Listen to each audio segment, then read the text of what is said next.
বন্ধুরা চলে আসলাম আবহাওয়ার আরও একটি খুবই গুরুত্বপূর্ণ আপডেটের সঙ্গে। অবশেষে গাঙ্গেয় দক্ষিণবঙ্গ থেকে নিম্নচাপ বিদায় নিয়েছে এবং আজ থেকে দক্ষিণবঙ্গের বিভিন্ন জেলায় জেলায় ব্যাপক হারে রৌদ্রাজ্জ্বল আকাশ দেখা গিয়েছে। তবে এরই মধ্যে আবারও নতুন শোনা যাচ্ছে যে নিম্নচাপ আসতে পারে, কারণ আগামী কয়েক দিনের মধ্যেই কিন্তু ফের নতুন করে ঘূর্ণাবর্ত অর্থাৎ সাইক্লোনিক সার্কুলেশন তৈরি হবে, যার কারণে আবারও আমাদের বাংলার বেশ কিছু জেলাতে বজ্রপাত সমেত ঝড় এবং বৃষ্টির সম্ভাবনা তৈরি হয়েছে। সঙ্গে শিলাবৃষ্টিরও সম্ভাবনা থাকছে।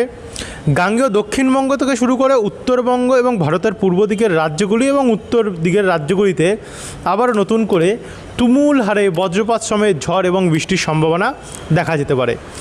তো আপনাদেরকে দেখাবো কোন কোন জেলায় কবে থেকে আবার বৃষ্টি আসতে পারে এবং কেমন থাকবে আগামী 10 দিন আমাদের বাংলার আবহাওয়া। কারণ আগামী কয়েকদিন কিন্তু ব্যাপক গরমের আমেজ আসতে পারে, তাপমাত্রা বাড়তে পারে অনেকটাই। একদিকে ভোটের মরশুম, তার মধ্যে তাপমাত্রার পারদ। তো চলুন আপনাদেরকে দেখাই কেমন থাকবে বাংলার আবহাওয়া। তো ভিডিওটিকে আপনারা বিনা স্কিপ করে অবশ্যই শুরু থেকে শেষ পর্যন্ত দেখতে থাকুন। ভিডিওটি আপনারা কোন জেলা থেকে দেখছেন, আপনাদের জেলায় আজ আবহাওয়া পরিস্থিতি কেমন চলছে, নিচে আমাদেরকে কমেন্ট বক্সে কমেন্ট করে জানাতে ভুলবেন না। এবং ভিডিওটি ভালো লাগলে লাইক করে দিয়ে ভিডিওর নিচে একটি লাল কালারের সাবস্ক্রাইব বাটন আছে, ওটাতে ক্লিক করে দিয়ে পাশের ঘন্টির চিহ্নটা প্রেস করে দিয়ে অল অপশানটাতে ক্লিক করতে ভুলবেন না। তো চলুন এবার ভিডিওটিকে আমরা শুরু করি। সর্বপ্রথম আমরা এখানে চলে যাব উপগ্রহ চিত্র। উপগ্রহ চিত্র অনুযায়ী আমরা যেটা দেখতে পাচ্ছি, আপাতত আমাদের গাঙ্গেয় দক্ষিণবঙ্গ পরিষ্কার। উত্তরবঙ্গে কিছু কিছু জায়গায় এখনও মেঘ রয়েছে, যেমন এখানে দার্জিলিং, কালিম্পং, কার্শিয়ং, শিলিগুড়ি, জলপাইগুড়ি, ধূপগুড়ি এই দিকগুলোতে কিন্তু আমরা এখনও দেখতে পাচ্ছি যে মেঘাচ্ছন্ন আকাশ রয়েছে, অর্থাৎ হালকা হালকা মেঘাচ্ছন্ন দেখা যাচ্ছে। তারই সঙ্গে অসম এবং মেঘালয়ে এই জায়গাগুলো আমরা দেখতে পাচ্ছি যে মেঘাচ্ছন্ন আকাশ কিন্তু রয়েছে। তো উত্তরবঙ্গে আপাতত মেঘাচ্ছন্ন এখনও থাকছে, গাঙ্গেয় দক্ষিণবঙ্গ পরিষ্কার হয়ে গেছে। একবার যদি আপনাদেরকে এখানে মেঘমালা মোড দেখাই, আগামীকাল কেমন থাকবে বাংলার আবহাওয়া। মেঘমালা মোড কি বলছে, আগামীকাল সকালের দিকে মেঘাচ্ছন্ন থাকতে পারে কলকাতার আশেপাশের কিছু জায়গা, যেমন বারুইপুর, কেয়াতলা, গোসাবা, কুমিরমারি, কোলাঘাট, উলবেড়িয়া। আমরা আসছি বজ্রবিদ্যুৎ মোড়ে, দেখাবো আপনাদেরকে কোথায় কোথায় আবার নতুন নিম্নচাপের ফলে বৃষ্টি হবে। তার জন্য একটু ধৈর্য ধরে ভিডিওটা দেখতে থাকুন, কারণ আপডেট কিন্তু খুবই গুরুত্বপূর্ণ হতে চলেছে।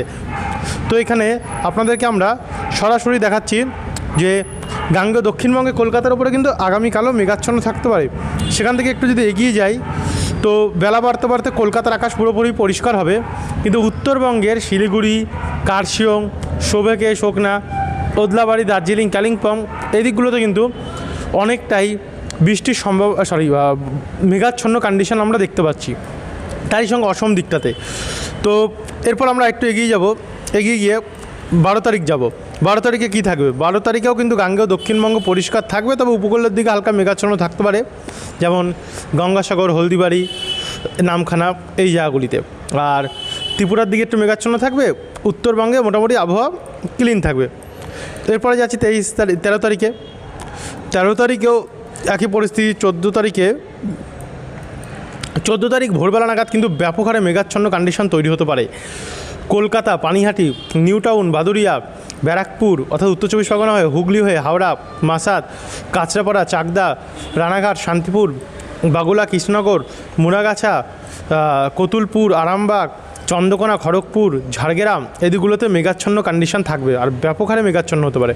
তারই সঙ্গে সঙ্গে খুলনা, বরিশাল, ঢাকা, কুমিল্লা, যশোর, শৈলকুপা, তারপর হচ্ছে আমরা দেখতে পাচ্ছি সিলেট, মৌলভীবাজার, লখাই, কিশোরগঞ্জ, মাদান এদিকগুলোতেও কিন্তু ব্যাপক হারে আমরা মেঘাচ্ছন্ন কন্ডিশন দেখতে পাচ্ছি থাকতে পারে। এবং 14 তারিখে উত্তরবঙ্গ অনেকটাই প্রভাব থাকবে। 15 তারিখেও আমাদের গাঙ্গেয় দক্ষিণবঙ্গে মেঘলা থাকতে পারে।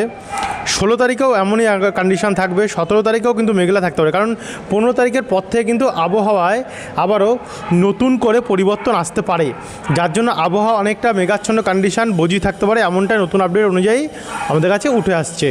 তো এবং 17 তারিখেও মেঘাচ্ছন্ন, 18 তারিখ আবারও প্রচণ্ড মেঘলা থাকবে, 19 তারিখ 20 তারিখও প্রচণ্ড মেঘলা থাকবে। এই মেঘলা আকাশটাই কিন্তু মানুষকে শান্তি দেবে গরমের থেকে, এবং সারাদিন তো ব্যাপক তাপ থাকবেই। এবার আমরা যাব, এবার বজ্রবিদ্যুৎ মোড়ে আমরা যাব, গিয়ে আপনাদেরকে দেখাবো কোথায় কোথায় কতটা বৃষ্টির সম্ভাবনা থাকছে। তো আমরা চলে যাই বজ্রবিদ্যুৎ মোডে। রাত্রেবেলা প্রায় বৃষ্টি কমবে। 11 তারিখ শনিবারে প্রবেশ করলাম। এবারে 11 তারিখে কন্ডিশন বলছে যে বৃষ্টির সম্ভাবনাটা কি কম। 12 তারিখে যদি দেখি, 12 তারিখেও উত্তরবঙ্গে বৃষ্টি রয়েছে, কিন্তু আমাদের গাঙ্গেয় দক্ষিণবঙ্গে 12 তারিখে আমরা কোনো বৃষ্টি কিন্তু সম্ভাবনা দেখতে পাচ্ছি না। শুধু বাংলাদেশের ছাতিয়া দিকটাতে একটু বৃষ্টি রয়েছে, আর ওইদিকে অসম নিয়ে দার্জিলিং সাইডটাতে একটু বৃষ্টি, এবং শিলিগুড়ি উত্তর ভাগে একটু আমরা বৃষ্টি দেখতে পাচ্ছি। বাদবাকি জায়গা আবহাওয়া পরিষ্কার থাকতে পারে। তারপর আমরা সরাসরি যাব 13 তারিখ, অর্থাৎ সোমবারে। সোমবারে বৃষ্টি আসছে, তবে কোথায় কোথায় আসছে, যেমন শিলং দিকটাতে আসছে, মাদান, কিশোরগঞ্জ, লখাই, সিলেট, মৌলভীবাজার, এই জায়গাগুলোতেও আসছে। যারা দক্ষিণবঙ্গ থেকে দেখছেন একটু ওয়েট করে আমরা আপনাদের কাছে দেখাচ্ছি। তারপরে আমরা 13 তারিখে রাত্রেবেলার দিকে যাই, তো রাত্রেবেলার দিকে একটু বৃষ্টি দেখা যাচ্ছে, কোথায় কোথাও আছে, একটু হালকা বৃষ্টি আছে এই জায়গাগুলোতে। 14 তারিখে যাব। 14 তারিখে যদি আমরা দেখি, তো 14 তারিখে শিলিগুড়ি, ওদলাবাড়ি, কার্শিয়ং, দার্জিলিং, ধূপগুড়ি, কোচবিহার, আলিপুরদুয়ার, জলপাইগুড়ি, এখানে কিন্তু হালকা হালকা ঝিরিঝিরি বৃষ্টি দেখতে পাচ্ছি। এদিকে মেঘালয় দিকটাতেও হালকা হালকা বৃষ্টি দেখতে পাচ্ছি, ময়মনসিংহ দিকটাতেও কিন্তু আমরা হালকা বৃষ্টি দেখতে পাচ্ছি, চিটাগং, মহেশখালী দিকেও। তারপরে আরেকটু এগিয়ে যাব, এগিয়ে গিয়ে গাঙ্গেয় দক্ষিণবঙ্গ ঝিরিঝিরি বৃষ্টির সম্ভাবনা আমরা দেখতে পাচ্ছি, যেমন হলদিয়া, তারপরে হচ্ছে মহিষাদল, ইগরা, এই জায়গাগুলোতে হালকা হালকা বৃষ্টি রয়েছে। তারই সঙ্গে এখানে হলদিবাড়ির ওপরের সাইডটাতে, উত্তর দিকটাতে একটু হালকা হালকা প্রভাব রয়েছে, কলাপাড়া দিকটাতে হালকা হালকা প্রভাব রয়েছে। বাদবাকি জায়গা পরিষ্কার হতে পারে। শিলিগুড়ি, দার্জিলিং, কালিম্পং, আলিপুরদুয়ার, কোচবিহার, এদিকগুলোতে কিন্তু বৃষ্টি থাকবে 14 তারিখেও। এবার আমরা 15 তারিখ যাবো, অর্থাৎ বুধবারে। বুধবারে প্রথমে বৃষ্টি আরম্ভ হচ্ছে কোথায়, শিলচর অর্থাৎ অসম হয়ে, এবং এদিকে সিলেট, মৌলভীবাজার, লখাই, কিশোরগঞ্জ, মাদান হয়ে, এদিকে শিলং অর্থাৎ মেঘালয় দিকটা থেকে, এদিকে ত্রিপুরার কিছু অম্বাসা, আমারপুর সাইডে হালকা বৃষ্টি আরম্ভ হচ্ছে। তারপর এখান থেকে যদি আমরা একটু এগিয়ে যাই, এগিয়ে গিয়ে মোটামুটি ওই সন্ধ্যাবেলা নাগাদ দেখি, তো সন্ধ্যাবেলা আমাদের গাঙ্গেয় দক্ষিণবঙ্গের কিছু কিছু জায়গায় বৃষ্টি রয়েছে, যেমন ঝাড়খালি, দয়াপুর, গোসাবা, তারই সঙ্গে আমরা বারুইপুর, কিছু সময় মাঠবেড়িয়া দিকটা তো হালকা বৃষ্টির আমরা সম্ভাবনা দেখতে পাচ্ছি। তো এরপর আমরা যাব 16 তারিখ বৃহস্পতিবার। বৃহস্পতিবারে বৃষ্টি আপাতত গাঙ্গেয় দক্ষিণবঙ্গে সকালবেলা নেই, বিকালবেলাও আমরা দেখতে পাচ্ছি না। 17 তারিখ শুক্রবার হালকা হালকা বৃষ্টি। শনিবার 18 তারিখ। 18 তারিখে আমরা মালদা, বালুরঘাট দিকটাতে হালকা হালকা বৃষ্টি দেখতে পাচ্ছি, কালাই দিকেও হালকা বৃষ্টি দেখতে পাচ্ছি, শিলং দিকটাতে হালকা দেখতে পাচ্ছি বৃষ্টির সম্ভাবনা। তো এরপরে আসবো 19 তারিখ, অর্থাৎ রবিবারেও কিন্তু আমরা হালকা মাঝারি মানে বৃষ্টি দেখতে পাচ্ছি, উত্তরবঙ্গের জেলাগুলিতে রয়েছে, এবং রাত্রি বাড়তে বাড়তে সেটা একটু বাড়তে পারে। 20 তারিখে অসম দিকটাতে হালকা মাঝারি মানে বৃষ্টি দেখতে পাচ্ছি সর্বপ্রথমে, এবং পরবর্তীকালে সেটা উত্তরবঙ্গে বাড়বে। দেখুন 20 তারিখ থেকে কিন্তু নতুন করে সিস্টেম আসছে আবারও, যার কারণে বৃষ্টির পরিস্থিতি বাড়তে পারে। শিলিগুড়ি, দার্জিলিং, কালিম্পং, আলিপুরদুয়ার, কোচবিহার, উত্তরবঙ্গের জেলাগুলিতে কিন্তু অনেকটাই বৃষ্টি হবে। তারই সঙ্গে অসমের দিকটাতে গুয়াহাটি, গোয়ালপাড়া দিক হয়েও, এবং সিলেটের দিকে এবং শিলচরের দিকটা, মেঘালয়ের দিকটাতে বৃষ্টি হবে। তো সেখান থেকে এবার আমরা একটু এগিয়ে যাবো। এগিয়ে যেতে যেতে দেখুন বৃষ্টি দক্ষিণবঙ্গে আসছে, মালদা, দক্ষিণ দিনাজপুরে, এবারে দক্ষিণবঙ্গে আসছে 20 তারিখে। জঙ্গিপুর, আজিমগঞ্জ, ডোমকল, বহরমপুর, গোকর্ণ, সাগরদিঘি, ভগবানগোলা, লালগোলা, মোরারাই, এদিকগুলোতে বৃষ্টি আসছে। মানে 20 তারিখ থেকে আবার নতুন করে নিম্নচাপ আসতে পারে।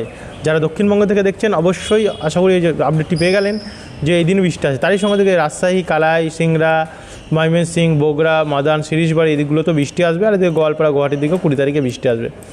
21 তারিখে যদি দেখি, তো 21 তারিখে তেমন কোনো বৃষ্টির প্রভাব নেই, তো উত্তরবঙ্গে এবং অসমের দিকে ব্যাপক বৃষ্টি রয়েছে। 22 তারিখেও উত্তরবঙ্গে প্রচণ্ড বৃষ্টি রয়েছে, দক্ষিণবঙ্গে ঝিরিঝিরি বৃষ্টি, এবং 23 তারিখে তো আবার প্রভাব আসছে। দেখা যাক কী হয় পরবর্তী আপডেটগুলোতে। এই আপডেটগুলো কিন্তু বন্ধুরা 100% যে অ্যাকুরেট এমনটিও নয়, আবহাওয়া পরিবর্তনশীল, পরিবর্তন হতে পারে। বিকেলের আপডেটে যদি বাই চান্স কোনো পরিবর্তন হয় আপনাদের কাছে আমরা তুলে ধরবো নতুন আপডেটে। তো যারা সাবস্ক্রাইব করেনি সাবস্ক্রাইব করতে বলবেন না পরবর্তী আপডেটটি পাওয়ার জন্য। ধন্যবাদ এই ভিডিওটি দেখার জন্য আপনাদেরকে।